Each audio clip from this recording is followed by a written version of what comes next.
77 WABC invites you to a family fun day and softball showdown on July 20th with net proceeds benefiting Shriners Children's. John Sterling will call the game as the FDNY takes on the NYPD with special guests Dwight Gooden, Art Shamsky, 77 WABC hosts including Sid Rosenberg, Anthony Cumia, Lionel, Dominic Carter, and many more. For more info and to buy tickets, go to ShrinersChildren'sChampions.org. That's ShrinersChildren'sChampions.org. The Dr. Sky Experience. Entertaining and informative. On the Red Apple Podcast Network. Happy 4th of July weekend, ladies and gentlemen. The Dr. Sky Experience is proud to be here on Talk Radio 77 WABC. No matter where you're listening, no matter where you'll be calling from, around the nation, around the world, the celebratory day that goes into history is by no means over, ladies and gentlemen. This particular story continues to talk about American exceptionalism.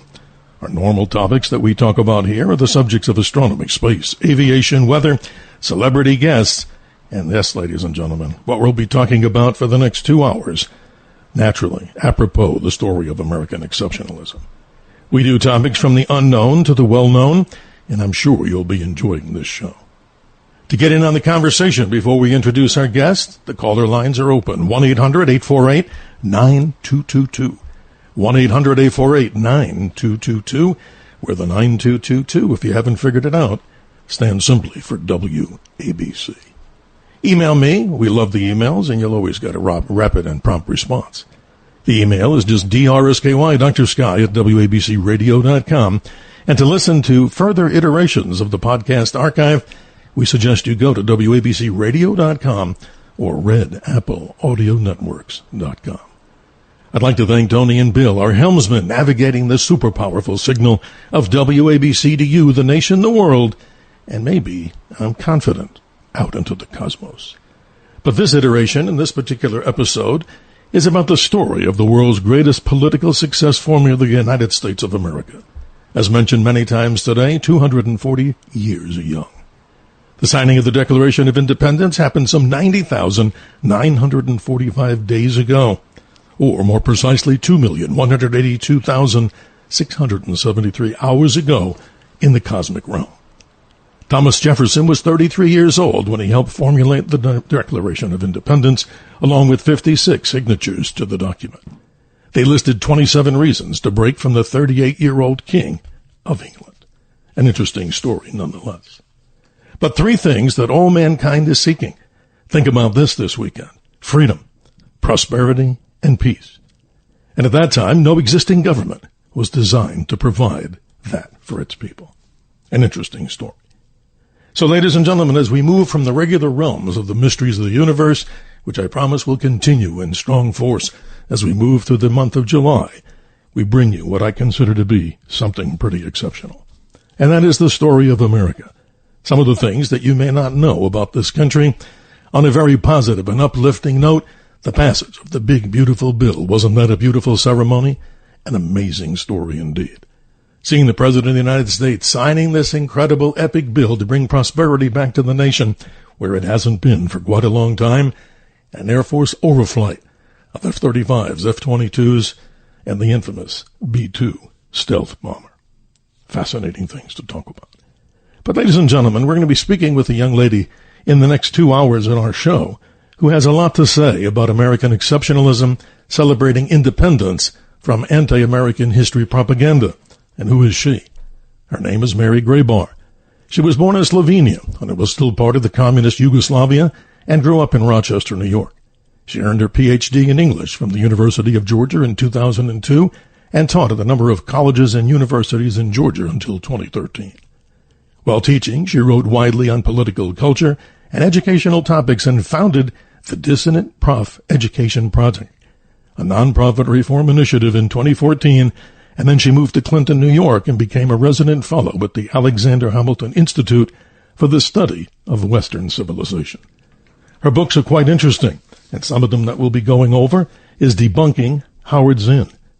How about debunking the 1619 Project, and then debunking one of the most interesting presidents in American history, right or wrong, debunking FDR. With that, I'd like to welcome our very special guest, author Mary Grabar. Mary, good morning, and thanks for celebrating the 4th of July weekend with us. How are you this morning? I'm pretty good. It's very early in the morning, yes. Absolutely. Good to have you. You know, it's interesting, we talk about this. I can't believe what I'm reading, and I don't always believe naturally like most people when they read things, of course, on the internet. And it's hard enough to read them without many ads popping up. But I'm interested to hear your comment on this. Some of these Gallup polls or some of the other polls that have been taking say a percentage of Americans are not proud of America. So again, we have a right to disagree with the things that governments do. We have a right to protest, but we also have a right to look deeply into the history of this country. And that's why we have you here today. Let's talk a little bit about your article that just appeared in the American Spectator. That's entitled Celebrating Independence from Anti-American History Propaganda. And as you bring to our attention, 5 years ago on this date, right, Mary? The country was in the midst of waves of rioting. Let's continue on with you. And again, thanks for being here on that particular theme. Let's hear what you have to say. Well, yes. Well, thank you. Yeah, I was just thinking about that. You know, it's 5 years ago, and it was a very different kind of Independence Day. We didn't know it, but we were going to have Joe Biden elected. And, President Trump was making his last defiant stand, saying that he was going to protect Mount Rushmore and no one was going to attack that monument, while these other monuments were being attacked in waves of what they called protests, but they were really riots. I mean, there were all kinds of statues being attacked, and we've seen riots before, and allegedly this was over the death of George Floyd, who happened to be a black man, right? And died in the custody of police. But with other similar cases, we haven't had, Thomas Jefferson or George Washington or, any Southern, Confederates or even, statues of just historical figures being attacked. So this was very unusual. And it went back to the 1619 Project, which had come out the summer before. So, people were primed to be angry.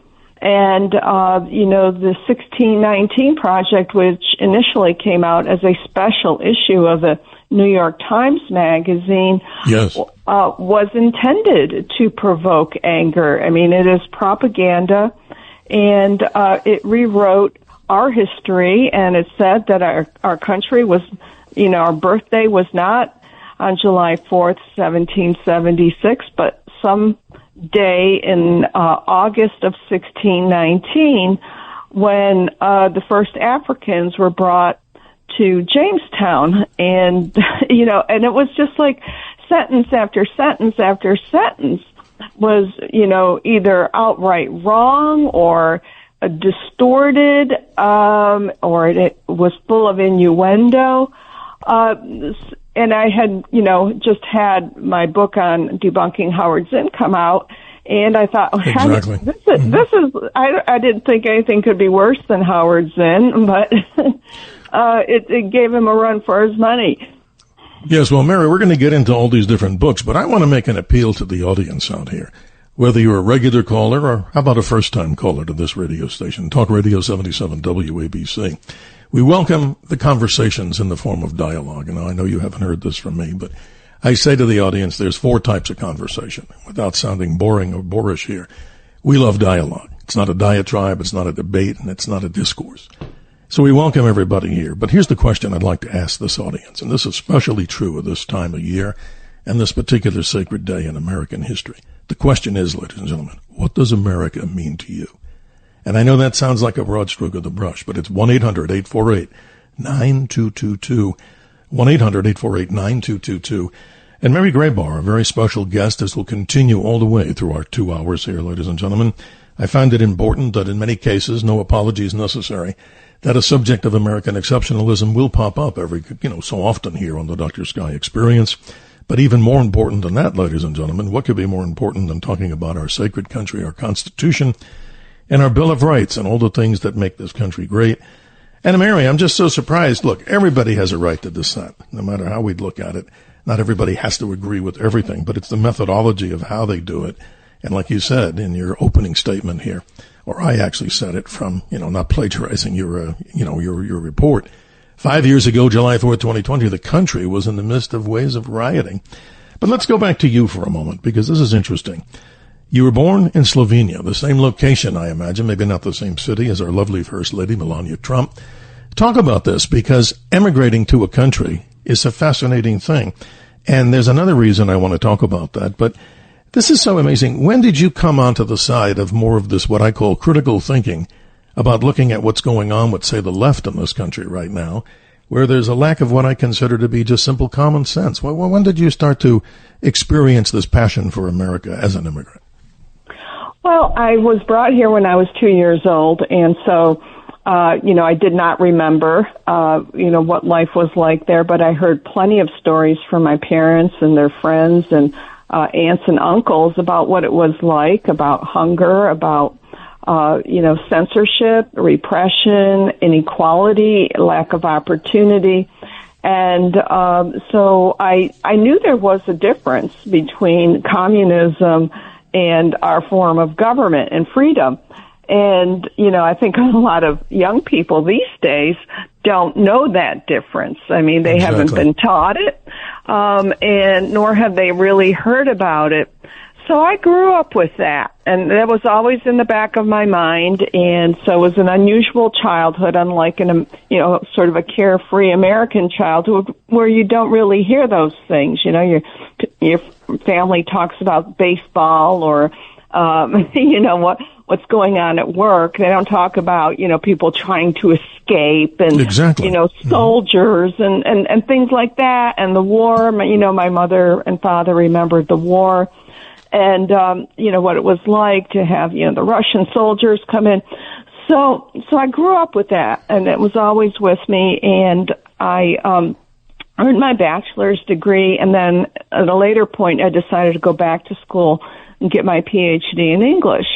And, I was, I did go through a liberal phase, a rebellious phase, but when I got to graduate school and I encountered these professors, and this was in the 1990s, and other graduate students who just, did not appreciate this country, did not appreciate the great accomplishments of Western civilization, the great literary works, the ideas, the freedoms that we have. I really, really started evaluating things, and I'm a canceled professor. I knew after a while that I would never be able to get a tenure track job, and I was struggling. And when my mother asked me about it, my job prospects, I tried to describe the situation, but the communism is disguised as postmodernism. There are all these theories out there. They don't call it communism, but that's what they were. And I had to tell my mother, well, they're all communists in academia, I mean, those people who have the power. This is tough because you're an academic, and obviously we know so many of my friends here, no matter where you're talking about countries or, different states with different, good colleges or colleges, some of the Ivy League schools, you're damned if you talk about some of these things about the Constitution and some of the important things here.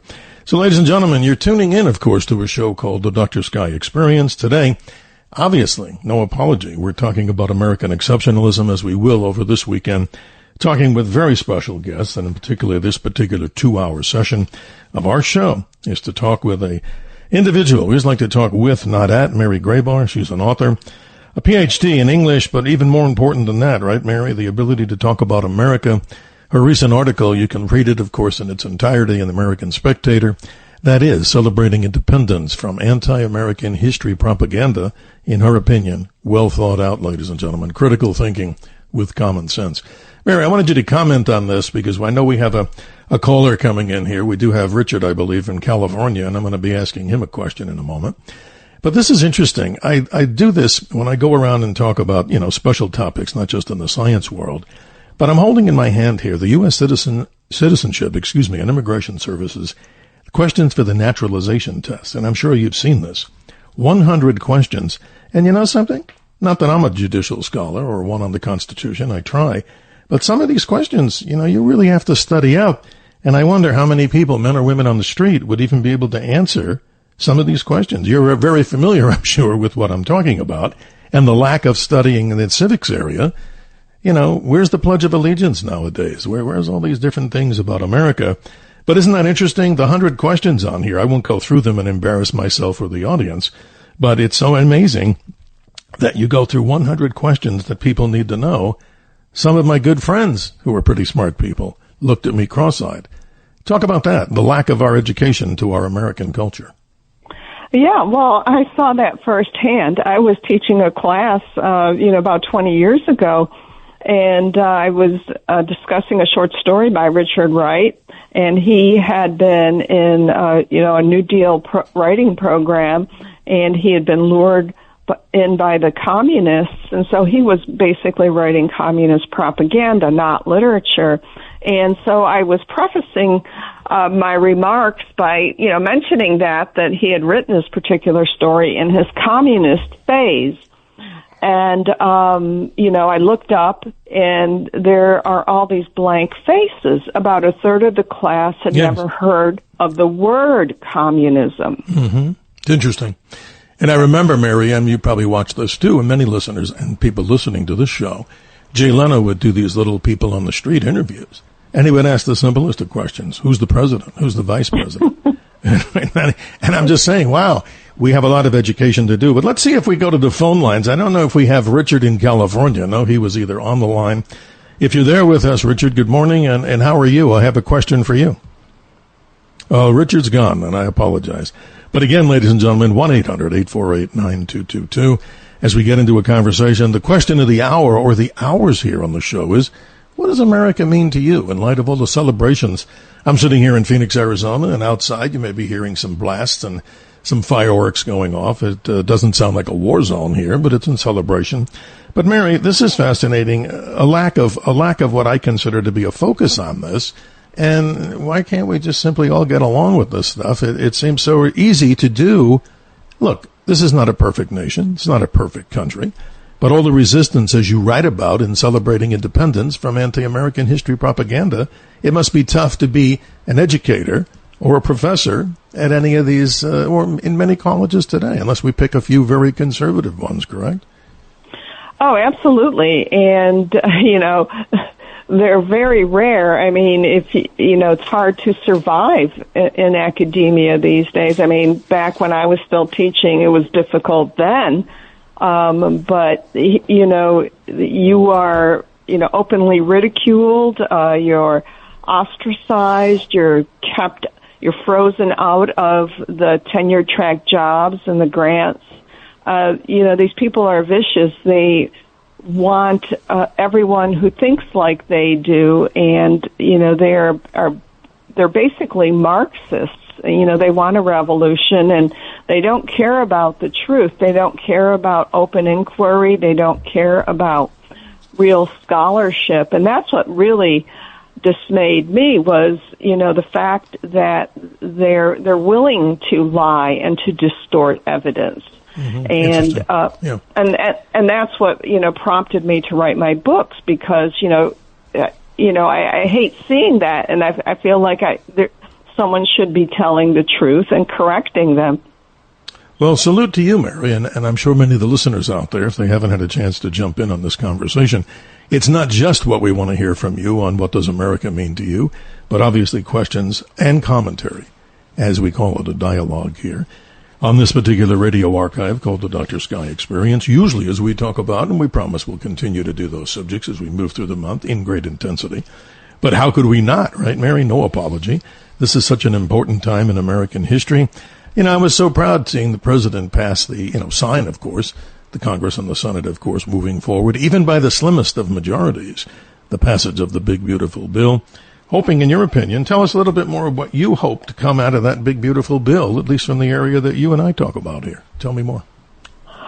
Well, I think he's been doing a great job in terms of going after, these universities, Harvard especially, and Columbia, and withholding federal funds. I mean, I'm not a big fan of big government and federal funding of education, but that's a tool that he has, and he is using it. And, as I mentioned in this article, and I've written about in other places, he's got Nicole Hannah-Jones, the creator of the 1619 Project and the Sure. author of the main essay. He's got her hopping mad.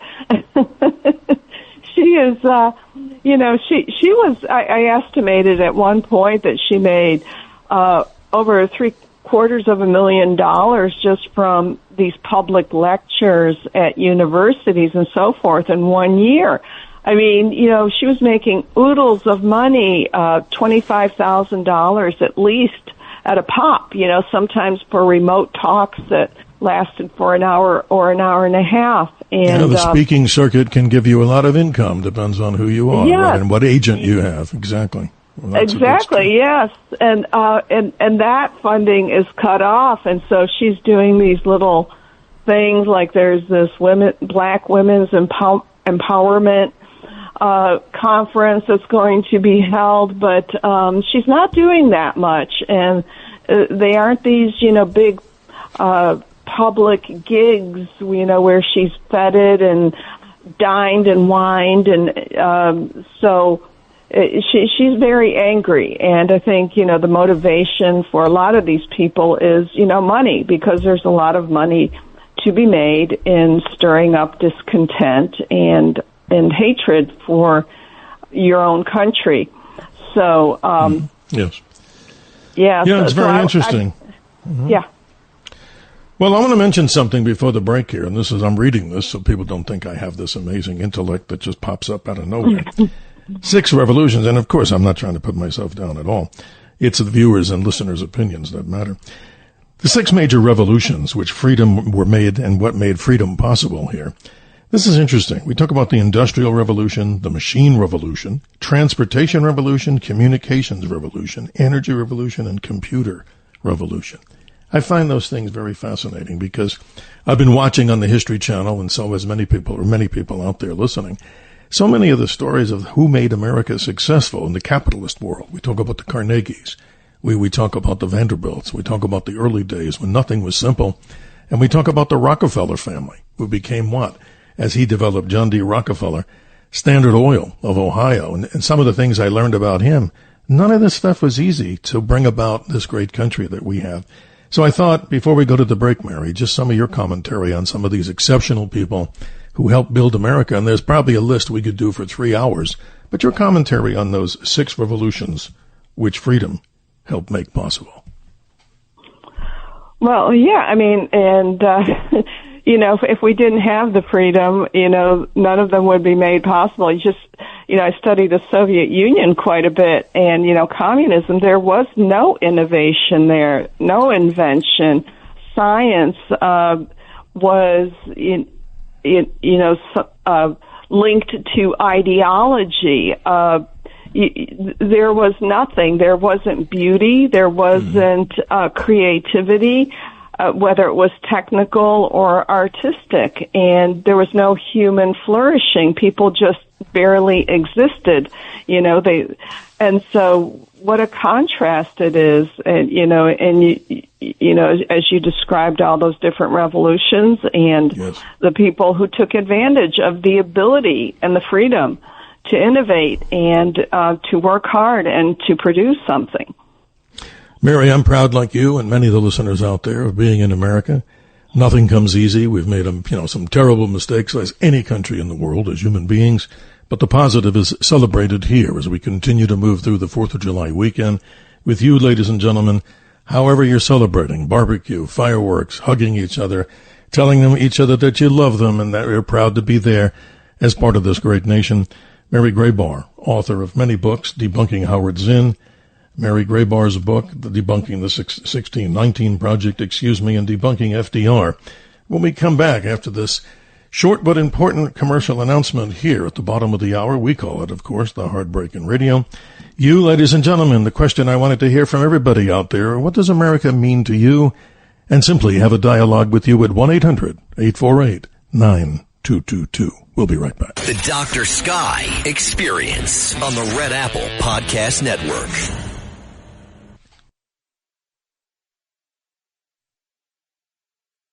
The Dr. Sky Experience. Entertaining and informative. On the Red Apple Podcast Network. 32 minutes after the hour, ladies and gentlemen, our very special guest, as we always call every guest special, and indeed, as we celebrate our 4th of July weekend, author Mary Grabar, author of 3 good books that we'll be talking about. Her recent article, a long one indeed, and an informative one in the American Spectator, celebrating independence from anti-American history propaganda. Let's go to the callers right now, and let's say hello to Richard in California. Richard, good morning. Happy 4th of July to you on the West Coast, still in full force. We want to ask you, what does America mean to you? Good morning, Richard. Good morning. Good morning. Well, what it means to me is the main focus for me is the people. Mm-hmm. It's the people that make this country what it is, especially, but not exclusively, the working class that actually do the jobs for the various businesses, both big and small, and that they will step up, stand up, and help when help is needed, especially during the various natural disasters that we've experienced over the decades, if not centuries. Oh, you've had plenty in California, you bet. Right. Oh, we've got, well, I hate to tell you, we've got one just to the north of where I live now. Fortunately, it's far enough away, we're not in any danger. But, you know, this is what happens across the planet. You know, you have these kinds of things. And sure. The people of this country, they step up to help in all of these different situations. And that's, to me, that's the America that I love. Wow. You know, so, sounds good. You know, there's my perspective. Well, Richard, do you have a question to our special guest, Mary Grabar? Obviously, she's been talking with us, and I'm sure you've been listening. Some very interesting commentary here. Any question for her, or shall we just say happy 4th of July weekend to you? Well, the only question, and I'll share this, and that is, the question I have is there a problem with looking at, nothing wrong with looking at the good, but what about looking at the entire history of this nation, the good, the bad, and the ugly, because that is, for each individual, you have the same scenario. That's what makes us who we are as a nation, as well as individuals, to look at all of the parts and not just the good stuff. Well, thank you, Richard. Let me have Mary jump Sure. in on this. Very well said. Mary, I think this is an interesting commentary and a comment. Yes, indeed it is. Thank you for that. In response to the efforts by state legislators and now President Trump to keep what is really propaganda out of, schools, Nicole Hannah-Jones, the creator of the 1619 Project, and her allies have called it a whitewashing of history, with a double meaning to the whitewashing. And, and they accuse people who are opposed to her history of just wanting to talk about the good and, trying to sanitize things. And, that's not what I'm for at all. I mean, yes, there were bad things that happened, but no matter, what it was, you can't lie about it. There's a way to write honest history. And we also have to keep things in perspective. Context is very important. So people, will say, well, at the founding, women weren't included, black people, a lot of them were slaves, the Indians weren't included. But then ask yourself, in what place on earth was that the case? Where did women have the vote? Where was there not slavery in 1776. You bring up good points. Yeah, you bring up good points. Richard in California, thank you. Sorry to cut everybody short here, but we got a really gigantic caller board here, and we appreciate that. And also an appeal to new callers to Talk Radio 77 WABC. If you're listening far and wide, we'd love to hear your commentary, as long, of course, as we do it in the form of a dialogue, which is easy to do, especially during this particular weekend. And the contact number, always 1-800-848-9222. And that caller line continues to expand. Let's say good morning to Joaquin in Pennsylvania. Joaquin, the question I'm asking here, and in spite of all the things going on in the world, what does America mean to you? Good morning. Good morning, Dr. Scott. Good morning, Mary. You know something?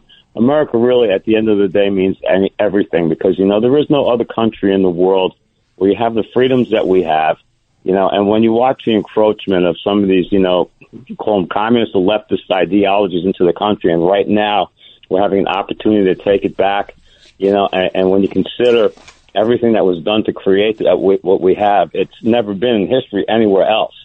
And the way that I always explain things is that the history of mankind has been one of those who conquer or those who are conquered, and that basically explains a lot of things. Well, Mary, go ahead. I'm sorry, Joaquin. I cut you short there. That's all right. And I want to make a comment about history. The history is so important because everything has been so misrepresented, especially when it comes down to the issue of slavery. And even if you go to Snopes and other fact checkers, they can't dispute the truth, because 1619, the people that were brought here on that ship, they were indentured servants. They weren't slaves. The only slaves actually went to the Caribbean. They went to the Spanish colonies, and they went to South America. But the ones that came here originally were actually indentured servants, and that had a contract that expired. And the actual first slave was created by a black man, a former indentured servant himself, Anthony Johnson, in 1651, I think it is. And Joaquin, I'm impressed here with the knowledge that you're bringing here, and I find it interesting. Mary, see the kind of callers we're getting here, and I think they're full of information, and that's why we love dialogue. Your response? Yeah, well, right. Yeah, I point out the example of Anthony Johnson in my book, and yes, indeed, that was the first legal case of slavery. His servant, I forget his last name right now, but he after 7 years, he sued for his freedom, but the court decided that no, he was his slave, and Anthony Johnson insisted he was his slave. So that's really the first case of slavery that you have in the courts in Virginia. And, and this idea of, the conquered and the conquerors, that is human history. When Howard Zinn describes the Indians of North America as these peace-loving kind of proto-hippies that live in communes, that is a farce. There were over 500 tribes. They were warring with each other. They were all very different. They had different cultures and different languages. Interesting, yeah. So it's oversimplifying the history, and it's very complicated, and there are still a lot of unknowns. You say it so well, Mary, and I appreciate, Joaquin, as you call regularly here to this radio show, the Dr. Sky Experience. We appreciate you. Happy 4th of July weekend to you, and, of course, to all the listeners.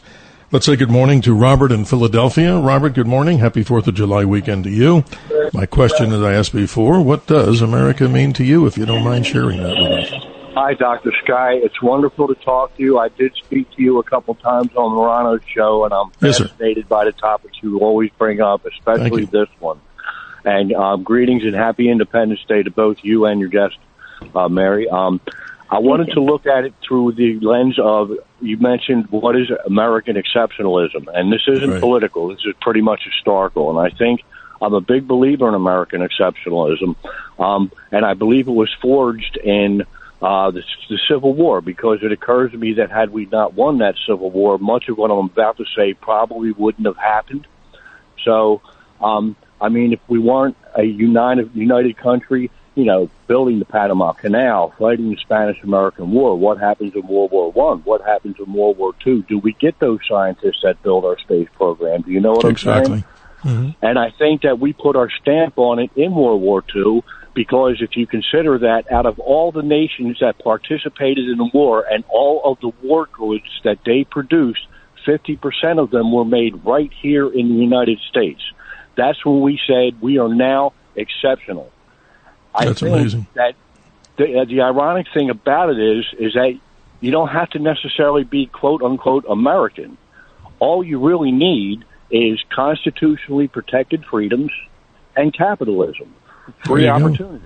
And if you have those two things, but the reason why it's American exceptionalism now is because since the 60s, this is the only country you can really go to achieve that. I would submit to you that prior to World War II, wasn't it British exceptionalism? Exactly. We took that mantle from them, and they relinquished it in the 60s. So I'm a big believer in it, but I firmly believe that anybody can experience it, and that's what America means to me. Boy, Robert, you say it so well, and I think that your voice is familiar to me. I mean, are you also the gentleman that calls into Rita's show all the time? Is that correct? I hear you. Yes, is that right? Yes, I do. Yes, I do. And I'm out with the family in the mountains enjoying the holiday, but I have you on the app, and I always listen to you anyway because I love the universe. And I really appreciate the articles written by your guest in the American Spectator. And I was wondering that if she thought that the indoctrination that's going on in the schools could be greatly combated if they finally got around to passing school choice and vouchers. Wow. And I'll leave it there and listen to her response if possible. No, thank you, Robert. Hope you'll continue to call us on the Dr. Sky Experience. Mary, we're almost up on a break here, so you're a pro. We got about 2 minutes, and if that's something that you'd be willing to handle, I thought Robert explained himself in some very good critical thinking and also in common sense.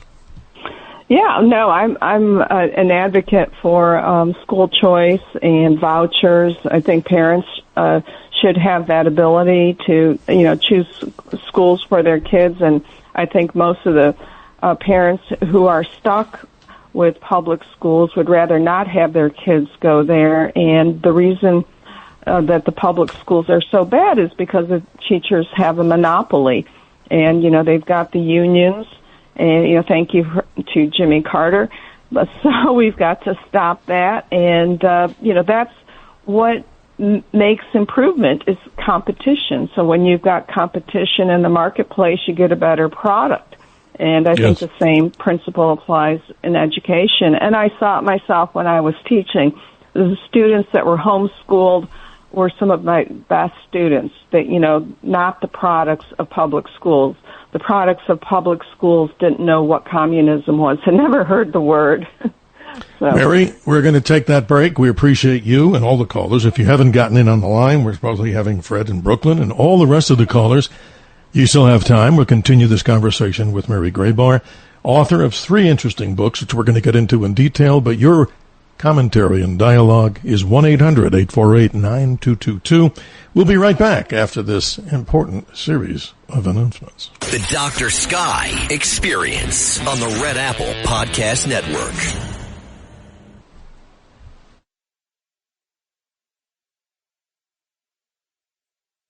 The Dr. Sky Experience. Entertaining and informative. On the Red Apple Podcast Network. 48 minutes after the hour, we're continuing our conversation with our very special guest, Mary Grabar. And I want to thank Larry Dunn, a very exceptional musician, as many of you people know from the iconic Earth, Wind, and Fire. Mary, let's continue here with the caller lines. The caller line really is hot here. Let's say good morning to Fred in Brooklyn. You've been patient. Good morning, and what does America mean to you, Fred, if you're still on the line? Yes, this is Frederick from Brooklyn. Yes. My concern about America, I have a core interest in seeing this country maintain its unity and continue to embrace its democratic ideal. But I'm also curious to your host, to our question. Don't you think the courts need to do more to rein in executive orders by sitting presidents passing and making any cuts or passing instituting any policy they see fit, whether or not it's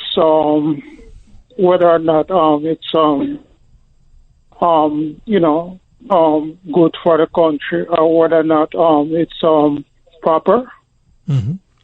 Are you saying, so I can understand clearly, that you're looking to see the president's powers reined in on executive orders? I mean, all presidents do. Yes, right, yes. right, okay. right. Well, me generally all presidents, some of them, like this, like for example, this president is making some cuts which affect negatively affect some good programs like healthcare programs, like like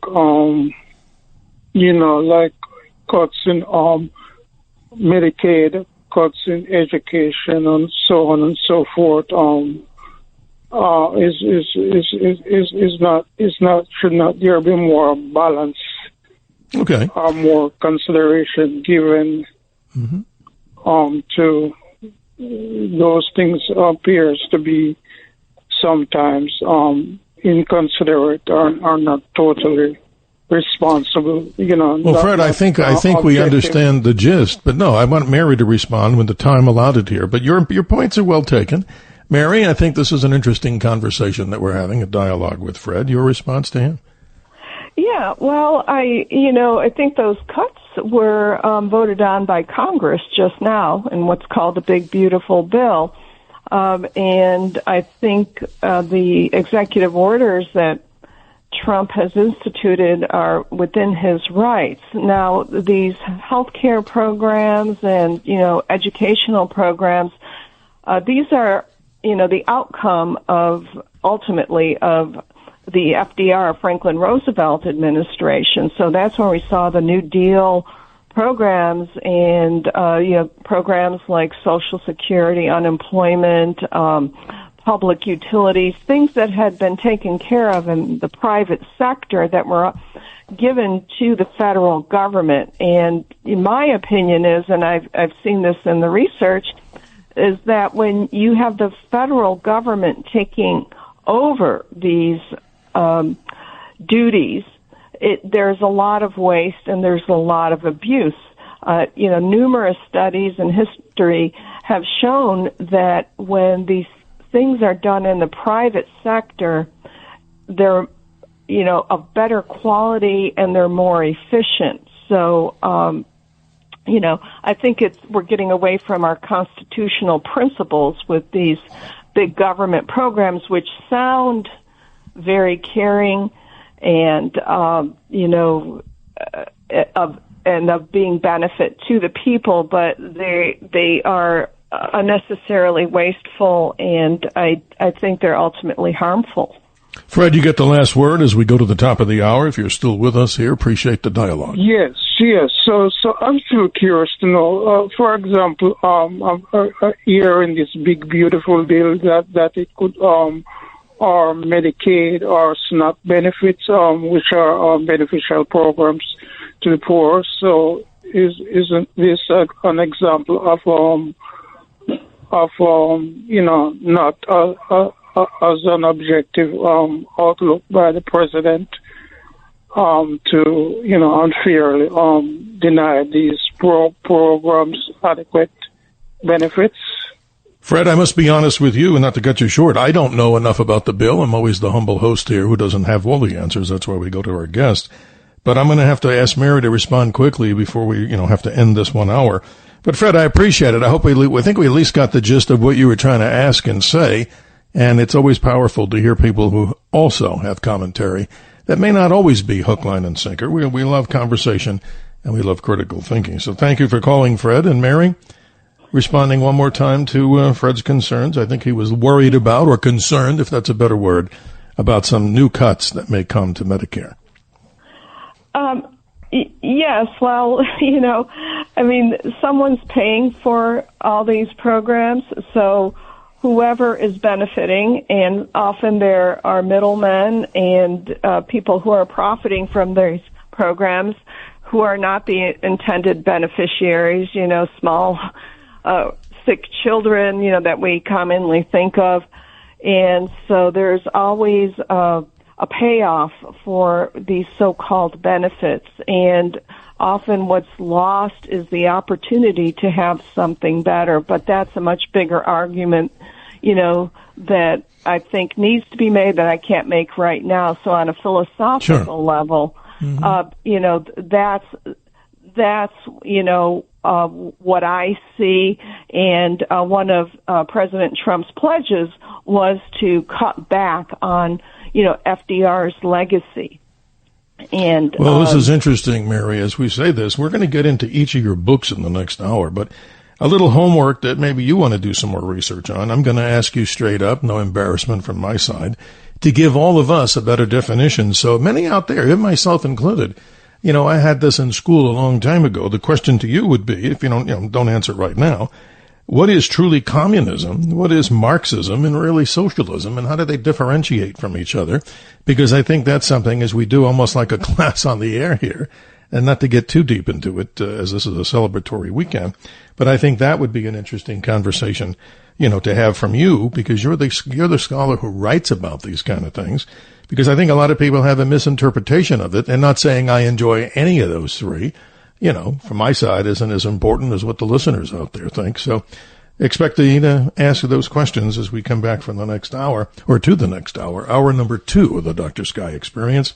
And Mary, I just wanted to project into the future. Next week, we do return back to the mainstay topics, the astronomy, space, aviation, weather, celebrity guests in the mix, and of course now, rightfully so, no apologies, the story of America on its 249th birthday.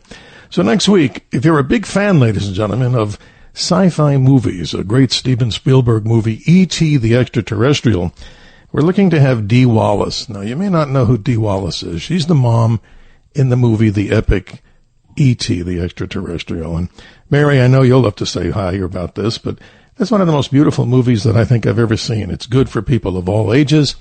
And then the following Saturday, which we do midnight Saturday, Eastern Daylight Time, to 2 a.m.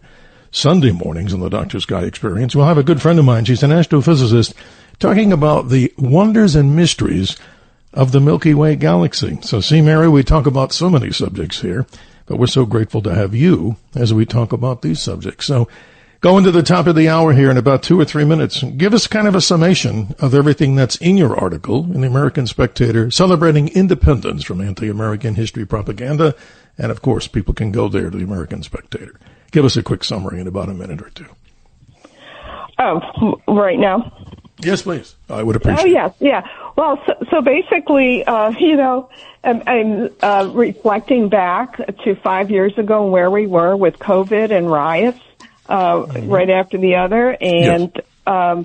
What was the inspiration for the riots, for the attacks on monuments and symbols of American history? It was the 1619 Project, which had come out the year before in 2019, which was a, propaganda piece published as a special issue of the New York Times Magazine that called our country a slaveocracy, and said, that, we're still white people are still infected with this view of all black people as slaves, basically, and that the wealth and all the good things and the exceptionalism of this country was built on slavery.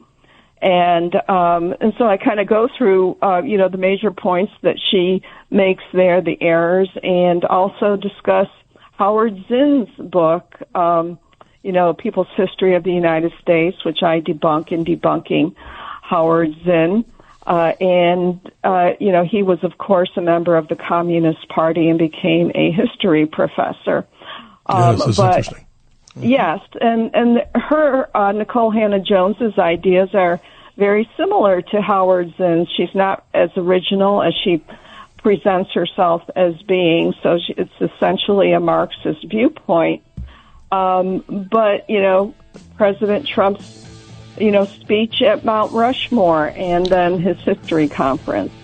Well, Mary, we'll be right back. Mary Grabar, as we exit hour number 1, the Dr. Sky Experience. Stay tuned. If we didn't get to you, like Joe in New Jersey and anybody else that'd like to have a dialogue with us, the question that I would ask each one of you is, what does America mean to you? 1-800-848 888-922-9222.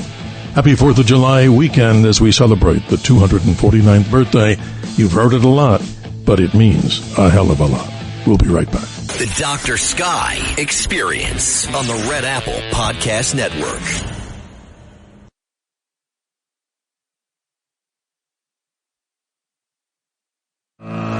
The Dr. Sky Experience. Entertaining and informative. On the Red Apple Podcast Network.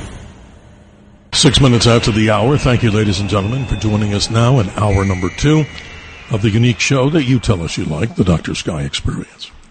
Email me, drsky@wabcradio.com, and to listen to our popular archive and all the great hosts here on Talk Radio 77 WABC, you can check out the Dr. Sky Experience podcast archive by simply going to wabcradio.com or redappleaudionetworks.com. A special thanks to Bill and Tony. They're our helmsmen navigating this powerful signal of WABC, beaming to you no matter where you are, the nation, the world, and I'm even confident, way out into the cosmos. On a lighter note, did you know that the Earth is at its farthest point from the sun today? Well, how can that be? It's 94,503,000 miles away, or thereabouts. So why is it so hot? That's the story of future editions of the Dr. Sky Experience. But if you're into fall, you have to wait some 80 days. But our very special guest, as we continue to hour number 2, is author Mary Grabar. 3 interesting books that we're going to get into and discuss. Debunking Howard Zinn, Mary Grabar's other great book, Debunking the 1619 Project, and Debunking FDR, the Man and the Myths. And due respect to the callers, I think we had Joe in New Jersey who couldn't get through. So, Joe, good morning to you as we welcome back Mary, and welcome to you. And the question I ask everybody here on this particular archive this morning, and what does America mean to you if you're with us? Good morning. Good morning, Dr. Sky. Thank you for taking my call. Mary, thank you. Happy 4th of July. And as always, Dr. Sky, God bless our men and women of our beautiful military who keep the liberty and faith going. They're the best. You bet. They're the best. Dr. Sky, I got to say one thing. When I was on deployment in the military, I seen a lot of countries. I was in North Africa, I was in the Middle East, and I was in Europe. And Dr. Sky, I got to say one thing, and Mary, I got to say one thing. This is the only place on earth to be. You can't experience it unless you see another country and how it is in another country. You will not be able to wait to get back here. This is the only place on God's earth. That's it. When we're gone, it's over. Well, Joe, that's amazing. Yeah, thank you for your service. You don't mind sharing what branch you were in, my friend? I was in the Navy. I was on the aircraft carrier USS Saratoga, 81 to 86. And awesome. Also, I was a police officer in a hospital unit for the Marine Corps in Picatinny Arsenal on my last 2 years. Well, blessings to you, my friend. Mary, you couldn't find, I think, a finer gentleman talking about American exceptionalism, right, in his service. And get back home to a USA, right there, buddy? Joe, there you go. Can't wait to get back. Yeah, I mean, that's what it takes. I mean, you have to get a different perspective, and I think the proponents of socialism and communism, haven't seen what it's like or haven't experienced any other type of government or society, and so take these freedoms for granted, and, of course, they're indoctrinated. So, yeah, we need more people to have those kinds of experiences where you go to other places. That's right. Joe, you get the final word because look at all the service you've done, and you said it better than I could say it. Tell us more. If you're poor here, you could eat. If you're poor somewhere else, you're in trouble. Interesting. Joe, thanks for being with us. I appreciate you and all the listeners here. 1-800-848-9222. The simple question that we ask, at least I ask, is what does America mean to you, ladies and gentlemen, as we hear all the things about our celebration? What a beautiful day. In the background here where I am in Phoenix, Arizona, still an incredible sound display of fireworks celebration going on. The only negative I have is it scares our little dog and some of the animals, right, Mary? They don't take too well to the noises. But if the animals could talk, I'm sure they would say, hey, there's something to do with American exceptionalism. Mary, I got to ask those questions. I don't want to sound like I'm conducting a class on the air here, hardly, because we want to do this in a fun and educational way. But give us your definition, though, basically, of, let's start off with communism. I mean, and if you want to start off in a different way on the three, maybe you think, or maybe you can tell us what might lead to the next one. But let's start with one of the three that we talked about. Just give us a definition of each of those, the best you can. Well, I think the Democratic candidate for mayor of New York City, Zohran Mamdani, gave the perfect definition of communism: the means of production, having control over the means of production by the government.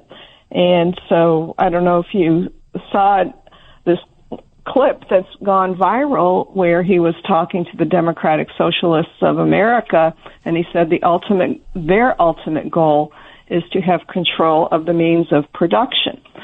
So that means everything, including the food. Mm-hmm. And so, I think socialism is a step towards communism, and, certainly the Democratic Socialists are really communists. They're disguising their ultimate goals, and, they reveal it when they're talking about, what the end game is.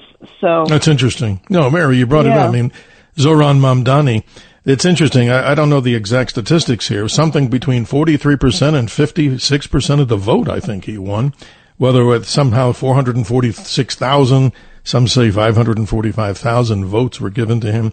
I don't know much about the man, but I think you're right. I mean, if I just examine the evidence that I'm hearing from him, not, through other people, you're right. I mean, that would be a big dramatic change to the way things are done in the largest, most popular, city in the nation here. That may not be a good thing for capitalism, of course.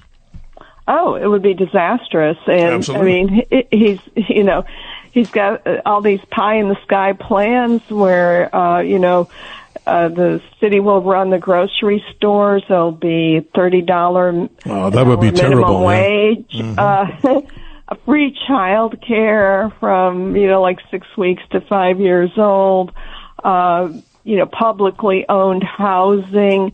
It's what the Soviet Union promised, and of course they couldn't and didn't deliver on all those promises. But mm-hmm. No, I hear you. It's very scary.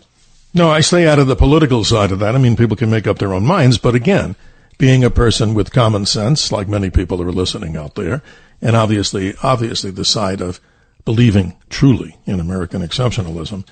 I don't know what the other people may think out there, but we respect your opinion as long as it's done in the conversational part of a dialogue. 1-800-848-9222. Let's talk about your books, Mary, because this is fascinating. I didn't really know this. I did as much research as I could. And again, I didn't get hard copies of the book. No problem that you didn't send them to me. But I always like to read the books from front to back and not just do the cliff notes. But here we go. Debunking Howard Zinn. This is interesting. Tell us who Howard Zinn was. And it's amazing because the prima facie location of Talk Radio 77 WABC beaming proudly out of New York City and that whole area. I didn't know this. He was after he was served in the military as a member of the bomber crews. He was bombing in Europe during World War II, claiming that he killed a lot of people and they should never have done that. That's a whole separate story. But talk about him. I mean, he's basically centered around the New York metro area for years. Yeah, he grew up in Brooklyn. His parents were Russian Jewish immigrants. It was a lower, middle income family, very, not very well off. And he was born in 1922. And so when he came of age, when he was a teenager, that was the height of the communist recruitment period. So he had these older boys coming into the neighborhood recruiting, and he was in some of the protests. And he actually became a member of the Communist Party. I mean, he denied it. They usually do deny it, but, there is very good evidence that he was an official member from the late 1940s through the mid-1950s. And he did serve in World War II, and he said that the experience changed him. However, he, in his writings and in his teaching, he was a Marxist through and through, and he wrote a number of articles and some books, but none of them were scholarly except for his first book. And then in 1980, he wrote what became a bestseller and is still a bestseller. It sold millions of copies, called A People's History of the United States, and it's been used in classrooms. And I compared it to, a history book written by a Communist Party member that was funded by the Soviet Union's publishing house, and it follows the same contours, and so basically says that this country is illegitimate. It has no reason for being, that the discovery by Columbus was not really a discovery because, the Indians were already here, and on and on it goes. I don't know how much time I have, but... No, you're doing fine. I mean, there's so much to talk about here, but I want to read a quote, and all I'm doing is doing this research, and apparently he described a self-described Democrat socialist and a Marxist. And he was also describing himself, I guess, tell me if I'm wrong, as an anarchist. Wow. That's a lot of powerful stuff in that. And apparently his quote goes like this, and I quote, "People should go where they are not supposed to go, say what they are not supposed to say, and stay when they are told to leave." End quote. That's a lot of words, and it's interesting. So you're thinking, all the protests that you have today, it all fits into any of the things that I just quoted, right? It's amazing. I haven't seen that quote from him, but it's ironic because the people who agree with him would deny me the right to express myself or to think the way I think. My books are, not put in libraries typically. You won't find my book being used in a classroom. I was punished for expressing my views, my scholarly views, not just, I was never political in the classroom or in academia or in my scholarship. So, here he is, he's kind of presenting himself as a free speech advocate, and someone, who should feel free to speak his mind, but, that is not the policy of those who are fans of Howard Zinn. He is a hardcore Marxist. He is a communist. Well, here what I got to ask you, is there a definitive difference between Saul Alinsky and Howard Zinn for the people out there that know much better than myself? We were listening and had many guests in other shows that I've done. So are they on parallel tracks, or are they kind of two different guys with two different philosophies? What can you share with us? Well, I think Saul Alinsky was just a self-serving thug. I mean, I don't think he had an ideology that was motivating him. He was trying to make the most money and get the most power that he could, and he got a lot of money from the government. It's supposed to be to help racial relations in the 60s. It actually exacerbated them, which is what he wanted. Howard Zinn, though, is guided by Marxist ideology. He has an end point. He died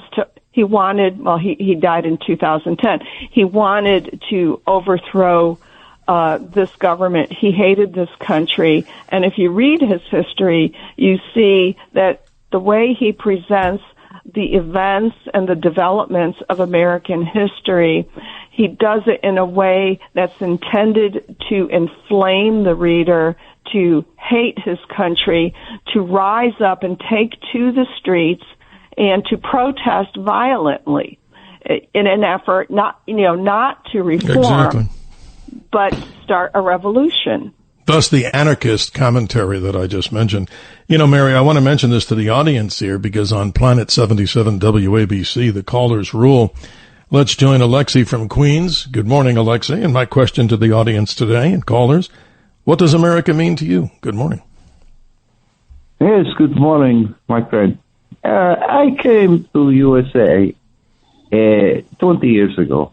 Yes. I come from Central Europe. Believe me, I'm telling you, the difference, you cannot even begin to understand that these countries in Europe, they were harder, terrible. You had no rights. You can do what they want with you, and they put you in jail for 20 years for nothing. And so when I come here, I was afraid. I said, "Oh my God, this place is too good to be true. Too good to be true." I'm grateful that I am here. I make best of it. I study. I go to university for 6 years, and I'm very happy, and I'm very interested in the history of the U.S. from the independence time going forward. And you would not believe, very rich history. You could make a 5-year career studying it in detail. Absolutely. It's a wonderful country. Well, you say it well, Alexei. Are you free to tell us what country, if you don't mind me asking, that you come from? I would like to tell you, but you know what the problem is? Mm-hmm. I had political interest at the time, and I made many enemies. Many enemies. Well, the art of any journalist, and I certainly want to count myself as many other people who do this, they have to ask these kind of questions, and you understand. I understand. I respect that. But Mary, here's a gentleman, Alexei, testifying about what it's like to be living and immigrating from other countries around the world. So I think you answered it, Alexei. What does America mean to you? You gave us a good answer. Mary, your commentary too, Alexei. I think he's also very proud of being here in this country. Yeah, I mean, we need to hear from people like Alexei more. Students need to hear about what life is like and what, he has faced, persecution where he's feared for his safety. I mean, here, you see these videos of these young people and they're stopped by a very polite police officer and they're talking back and resisting and fighting back. And, here he just presented a picture of what's probably more common across the globe, which is, you're just taken away and you have no rights and you have no lawyers and you're not read your rights and you're thrown in prison. So, I think that would bring a greater appreciation for the freedoms and the rights and the legal protections that we have. Well, yes, Mary, and you say it so well here, and Alexei even, gives us more definitive, responses on this. I appreciate it. But see if you both can help me on this. Was it 68 that it was Yugoslavia or Czechoslovakia that the Russians came through there in like a swift force with the tanks and the swords? Where was that? Was that Czechoslovakia or Yugoslavia, if I have it right? Anybody? It was not Yugoslavia. No. I think it was Czechoslovakia. Czechoslovakia, okay. Mm-hmm. Well, I watched that as a young boy, and I was like, my God, look at this. They're just taking over. It's just like the Tiananmen Square thing in China in 1989. This communist rule, this horrible way of living. Alexei, you get the last word if you're still with us. Thank you for telling us what does America mean to you. Please continue. Yes. In the place that I was, in the country where I was, in the country surrounding it too, it was so harsh.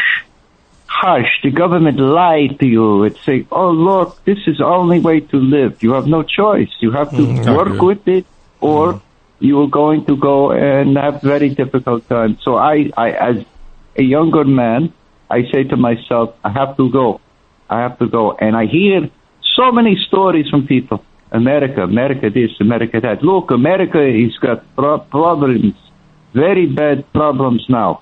You have the young people, they are out of control because they are living too easily. When I was their age, you have to work 10 hours a day. You work 10 hours a day. You don't sit and watch TV. That's right. And Alexei, guess what? Now, in the big, beautiful bill, there's no more tax on tips, if I have it right. I think I do. Mm-hmm. And what, Mary? There's no tax on overtime. So, Alexei, can you imagine hearing that when you were talking about being in the other country that you immigrated from? That's amazing that people now hopefully can put some more money in their pocket, and that should be the right way so people can create wealth, not have people trying to destroy it. So, Alexi, God bless you, my friend, and thanks for being part of the show. Thank you. That's great. Mary, I'm getting a lot of sound in the background. I don't know if this is coming across, but it sounds like I have mortar fire outside of my location here from the 4th of July people. I don't know where they get those big boomers from. But here we go, just almost to the bottom of the hour, hard break here. But here's something interesting. Thomas Paine, 1776 pamphlet, of course, we know is common sense.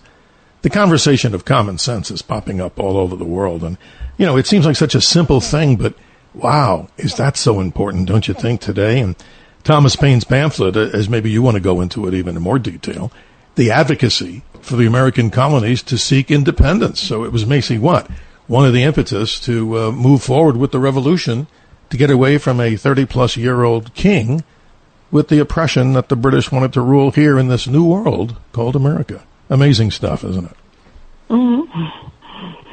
Yeah, well, absolutely. And, he had been building up, and he was the one who could put it into plain language and appeal directly to the people. And so, yes, a great inspirational document, and so. Okay. No, I really appreciate you. I know this is a long stretch for a lot of people, but no apologies, and I appreciate your time. Thank you many times over, because I think of it this way, ladies and gentlemen. Sometimes the topics that we're talking about, and we know this, and many people agree. That's why we get the emails saying that they like the concept. That in the form of doing the right justice to interviews on topics, how can you do that in an hour unless I talked 5 times faster and the guest talked 100 times faster? So again, we do that, and we're proud to have you here on this. So as we reach the hard break here in just a couple of minutes, we're going to get into your other books. But any last commentary on Howard Zinn that people should know about? Because it obviously in the New York mayoral race, which I don't get into the politics of it, I just follow what I think is common sense here. That would be a devastation for those in that area if those kind of implementations were put in place by that particular persuasion of politics. So add on to that for about a minute or so before we hit that break. Yeah, well, I would like to be able to get an account of how many of those voters who voted for Mamdani, how many of them were educated with Howard Zinn's book or with any of his other writings? Because his writing is very seductive. His book has been used in classrooms. His book came out in 1980. So it's been around now, for 45 years. And parts of it are quoted in other textbooks. And so his influence is very widespread. And I've known of teachers who will sneak pages in or will sneak chapters of his book in. And it is a very cleverly written piece of Marxist propaganda. And so it's very dangerous. And I think, we're seeing the impact of it. And now we're, even the parents of, young people who are being educated with it see his version of American history as the standard version. So, that's what my book is intending to, counter by going through the major points he makes, point by point. Oh, well done, Mary. Displaying, what the real history is. To get in touch with Mary, it's Mary Grabar, that's GRABAR.com, and also a website that we'll give you, and we'll talk more about it on the other side with your questions and comments. And don't be surprised if I ask you as a guest on here in a conversational dialogue, what does America mean to you at 1-800-848-9222. Mary's other website, Dissident Prof, like Professor, dissidentprof.com. We'll be right back. Much more on the Dr. Sky Experience. The Dr. Sky Experience on the Red Apple Podcast Network.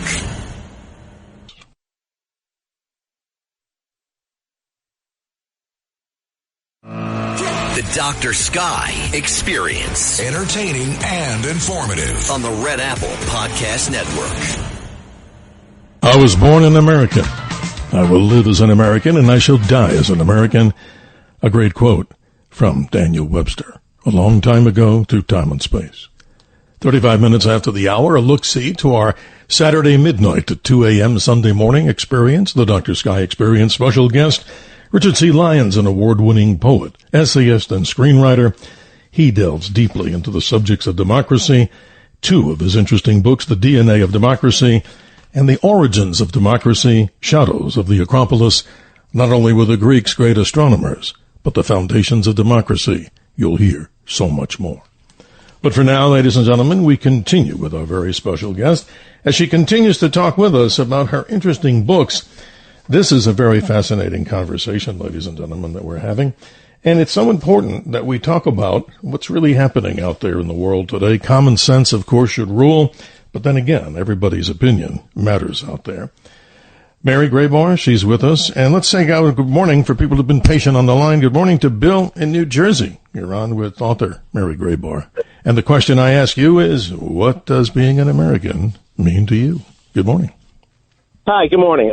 Yes, it's funny that you cited a book that said DNA. I feel like America is something that is almost like a creature. It's been around for a while, but It's evolving. It changes every single day. And like most, things, it's not perfect, but I believe we're still in an evolution where we're getting better each and every day. And people don't realize that, like the previous caller said, the atrocities that happened to him and to his people in those Soviet bloc Eastern European countries.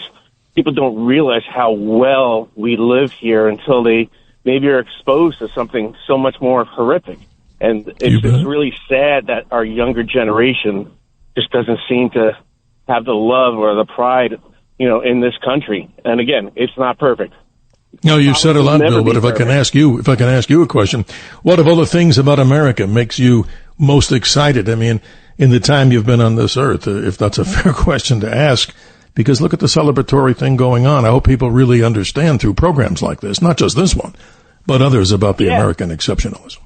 Like the American dream, like that gentleman he's only been here 20 years. He was able to go to school and educate himself and sounds like he's doing, great. America still is land of the free, home of the brave, and opportunity. That is the key. And I just hope that we can't lose sight of that. And I feel like we're letting it slip away with some of our, like I said, the younger generation seems to have a disdain for this country or an apathy, and it's really troubling. And I just hope we can get it back and move forward.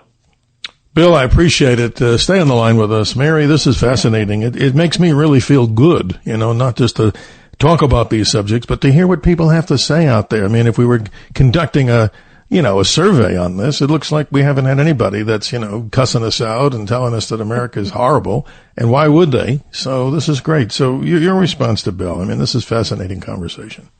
Yeah. Well, I appreciate, that he's amazed that, there are young people especially who don't appreciate what this country has to offer. And I think a lot of that has to do with education. Not only is Howard Zinn's book being used in classrooms, but so is the 1619 Project that has so many lies in it about, the history of slavery, that it was America's original sin, that it, it was unique to America. She makes it seem like, we started slavery when it's been around for thousands of years. But this is propaganda that these young people are being educated with, and that's how we really, I think, can turn this around. I mean, that's my objective in writing these books, to expose these people. And if people don't like the evidence that I present, I've got numerous footnotes. I invite them to, have a conversation with me, and but I haven't had anyone do that yet. But, I want the dialogue. I want, if I see something that I know is obviously false and I see that it's harming students, I want to say something about it, and that's what I appreciate about America, is having the freedom to express myself that way. Yeah, you said it so well. No, you really do. But Bill, I would throw this out there for conversation.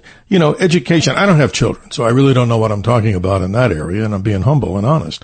But the reality is, shouldn't there, Bill, and for every person listening who has children, school should be education, not indoctrination, right, Bill? I mean, it's pretty common sense, right? Oh, I guess we lost Bill. Go ahead. You hear me? Am I there? No, I can hear you now. Go ahead, sir. Okay. All right. Yeah. Yeah, 100%. And like what Mary says, they have been secretly, quasi indoctrinating these students for a long time now. And here's our wake up call, and it's got to stop, because it's creating a culture that, almost wants to undermine our entire existence. And we need to put a stop to it. And we need to expose what is actually happening, in our classrooms, because these kids are they don't know. They're just being brainwashed, and they really don't have the true facts in front of them. No, I talk to a lot of schools on my science projects, and then I get criticized if I mention things that are not in their little textbook, and without going into detail, it's almost like you get the cold shoulder that if I ever brought up any of these topics, I might be asked to head for the door, and the door might hit me in a part of my body that I don't want anybody to hit me. You know what I'm saying, right? It's not, that's not good. That's not good. There you go. I put it in a simple language. Mm-hmm. But let me thank you, Bill, for calling, and I hope you'll continue to call the Dr. Sky Experience as we get back tomorrow to more conversation on the American exceptionalism subjects. And then for those of you out there that are so enamored, and I appreciate that in the emails that you send me at drsky@wabcradio.com, we have a mixed bag here, and we're certainly proud to be talking about American exceptionalism. Myself, I served in the military. I, like others out there, thank you for your service, men and women, and did a little time in the law enforcement world, but that's another story for another time. But everybody out there, I'm sure, can do something, whether it's volunteering, teaching, Mary? Giving everybody an experience about America's greatness, not the horror stories that sometimes we hear. And certainly we don't want to bring violence into the picture. We want to do this by conversation and what we call dialogue. So this is interesting. A couple of minutes before the next break. So, Mary, we're going to talk about in some detail here. I know we don't have a lot of time.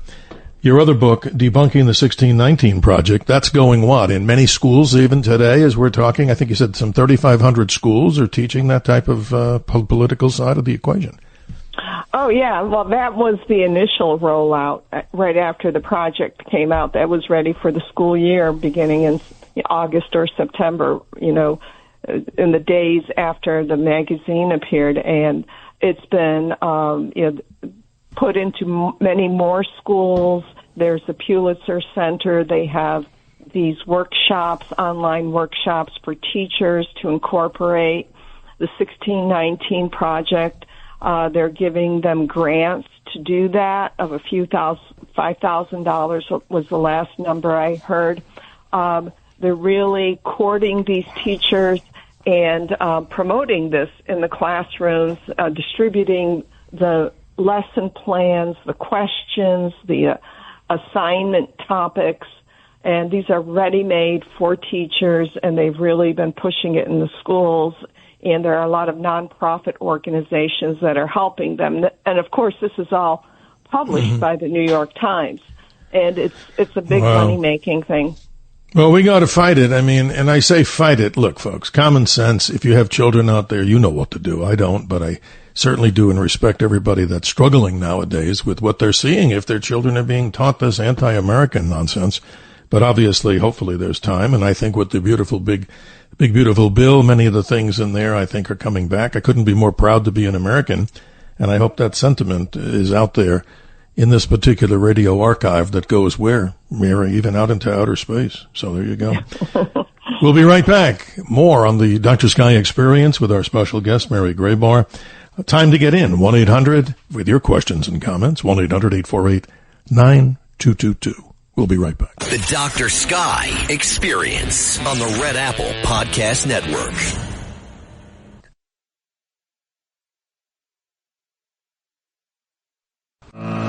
The Dr. Sky Experience. Entertaining and informative. On the Red Apple Podcast Network. 46 minutes after the hour, we move through time and space, as always, to the top of the hour. Thanking you and our special guest, Mary Grabar, for joining us on this momentous 249th celebration of America's birthday. Wow, Mary, can't wait till the 250th. That'll be even more spectacular. But I want you to continue, if you will, please, on the book here. I know we spent some time on the book, Debunking the 1619 Project. But again, from your mouth and your words, tell us how people can get in touch with you. This is important, not only for your books, but if they want to correspond with you. How do they do that? Yes, I would encourage people to sign up for my newsletter list at dissidentprof.com, and I'll send out notices when I have an article published, and that way they can also send me emails. So I'd encourage them to do that. You can also go to marygrabar.com, where I have my articles are listed and my other writings. And I'm also on Twitter at Mary Grabar and on Facebook. So a lot of different ways to be in touch. Well, it's interesting.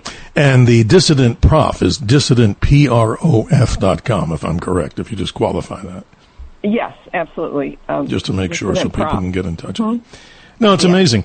Let's go to the callers, and we'll try to get into a brief discussion on the Debunking FDR, The Man and the Myths, another fascinating book that would probably take 3 years to go through to get its entirety out. But let's say hello, and I hope I pronounce this right. Is it Immaculate from Brooklyn? Good morning. Are you yes, it is. Good morning. Happy 4th of July. Yes, ma'am. And I'm just calling because I've been hearing, most of your callers calling in. These students that are going to college these days, they're being brainwashed and indoctrinated in lies. What they should do is have a program where they can send these kids or these students to other countries where they are communist or, and for a year.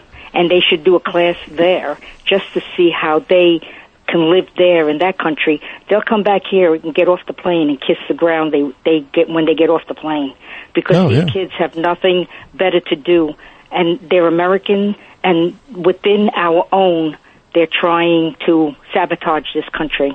And as the future mayor that's coming up right now, he is dangerous, and we're like one vote away from being communist, and it's going to be the worst thing that could ever happen to this country.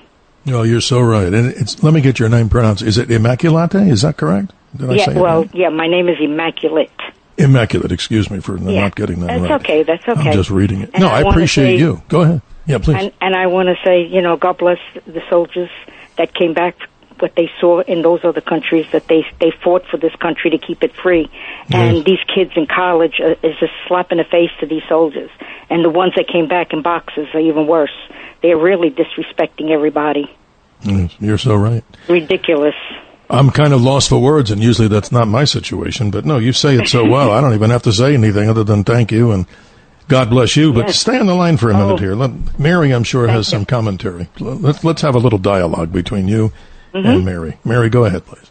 Yeah, well, I think that's a great idea, and I think it really would change perspectives. I don't know if we can do that, but, what I try to do with my books is to, just expose the lies that are being pushed out there, and to at least give students an opportunity to see another view. And so, also with FDR, he is promoted as this great hero, the savior of this country, and he's the one who did a lot of harm to this country. And so I don't think we can send these kids out for a year, but maybe we can give them the right books or something. And Amen. So that's my goal. Immaculate, you get the last word on this as we wrap it up almost in a few minutes here. But thank you for calling. Yes, go ahead. I want to say, thank you to your to Mary there and everything like that, and I hope she gets the word out there. And these kids, these people. They're not kids. They're teenagers. And they should know better than to do what they're doing and to destroy this country. And I'm an American. I was born here in America. My parents came from Europe. All the illegals that are going back should come back the right way. And then, if they love this country, and they should do what this country's laws. Because if we go to another country to live there, we have to abide by their laws. We can't do whatever we want, like they come here and take over. Earn it and learn it, I would say. Earn it and learn it. But it's also disrespectful to the ones that came here legally. Mm-hmm. They're disrespecting the immigrants that came here the right way. Well, you know what, Immaculate, you're so right. And I was talking about in the hour one about the U.S. Citizen and Immigration Services naturalization test. 100 questions. And I know, hey, some of these I was a little off on, I'm honest. But everybody, there's 100 questions on that. And maybe what we could say, Mary and Immaculate, is to study that, folks, if you're so interested in America and American exceptionalism, because these are questions that, in order to be a citizen, we were supposed to have you answer and come in legally. Thank you, Immaculate, and God bless. Happy 4th of July weekend to you and your family. Hope all is well. Thank you so much.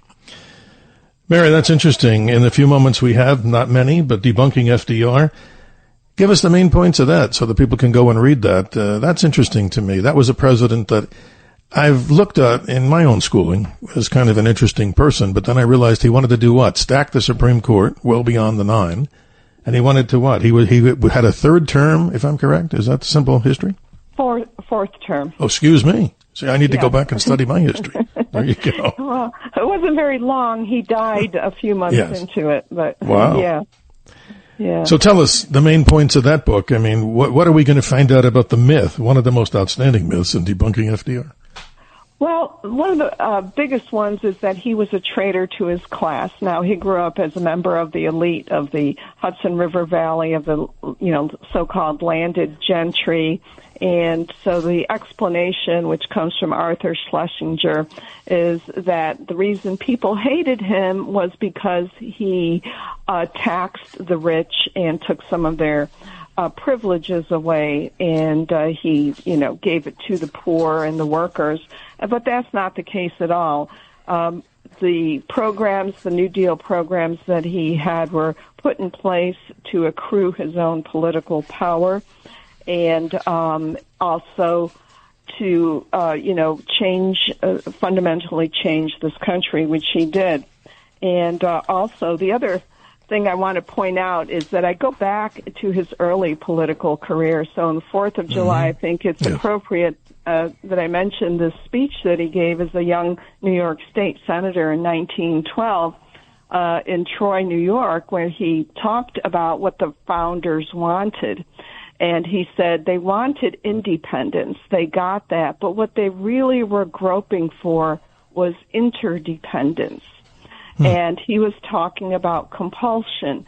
And he said, well, why should the government not have the power to tell a farmer that he cannot let his field go fallow and not have the power to tell him what to grow on his field? So you see already the makings of his New Deal programs during the Great Depression. And, of course, that compulsion is a hallmark of, socialist and communist systems. It's amazing. So much to learn in so limited time, at least on shows. But obviously, Mary, we're looking for solutions to these problems, too. And you've done a very good job in explaining it in a 2-hour, even though we could have done 14 hours on this, I'm sure. But it's so interesting. You get the final word here as we wrap it up here. Summary of points for the 2 hours, in case somebody's just joining us. What would you say to them in the passion that you have writing about this? Well, I would say just keep looking for the truth, and that is my goal in writing my books and exposing, some of the falsehoods that have been perpetuated about this great country that my parents brought me to after they escaped from communism. And to appreciate the founding principles and to look at how those have been distorted and to try to, bring the country back to those founding principles so that, we are a free people again. You're exactly right. And what Immaculate brought up and some of the other callers, but particularly Immaculate's commentary, in the dialogue is that maybe a lot of these students that think America is this tainted, bad place with a horrible history, right, should be able to go over to other countries to see how quickly they'd probably want to come back here, because maybe you don't have Wi-Fi there as good. Maybe you don't have Amazon and the conveniences of shopping or doing what you want. And another thing that I'm a little disturbed about, late in the game here in the 2 hours, but you see all these protesters like in California. Hey, everybody can protest. If you have a permit, stay within that area. The police should be able to, you have a permit to protest. You can yell, scream. You might even be able to use profanity. But the minute that you start throwing things and start destroying things, that's a whole other subject. And what I don't understand, Mary, maybe your quick commentary on this, they seem like in L.A. there were areas where bricks were delivered, and they're throwing these rocks and pieces of concrete, probably killing people but destroying property. I want to know what the source of all that is, and I'm sure a lot of people do. Cut that source out, don't you think? Somebody's supporting this, and somebody's paying for it. Oh, yeah, absolutely. I think there needs to be an investigation into these, so-called nonprofit organizations that are funded by left-wing or radical billionaires. And so these are well coordinated, and these protesters, many of them are being paid. What really amazed me is the number of Mexican flags. And, as an immigrant, I never would have dreamed of, as I was protesting this country, to bring in the flag of my native country as sort of a... and they're stomping on ours and burning ours, and yet nobody's destroyed their flag, if I can say it correctly. Mary, thank you. The clock rules, not me, but I just want to say this in a humble way. Thank you for being part of this discussion and the dialogue. Mary Grabar, author of 3 fascinating books. I hope we do this again, and hope you had a good 4th of July and continuance in your weekend. Thank you so much for being part of the show today. Thank you. It's been a pleasure. My pleasure, too. Folks, tomorrow, less than 24 hours on the Dr. Sky Experience as we continue on this weekend, American Exceptionalism, with no apology, of course. Richard C. Lyons, he, of course, is an author, a screenwriter, a person who does documentaries. He has 2 very interesting books, The DNA of Democracy, and he goes back to the history of Greece in the city of Delphi, talking about something as fascinating, shadows of the Acropolis, and so much more with your questions. A quick update on the sky. If you're wondering if we veered off into the cosmos and forgot you, we find out, ladies and gentlemen, as I mentioned before during the show, the Earth is farthest from the sun right now. Hard to believe if it's so hot out there, because the Earth's orbit is an ellipse, like an egg shape, some 94.5 million miles away, and some 80 days till autumn. Hang in there.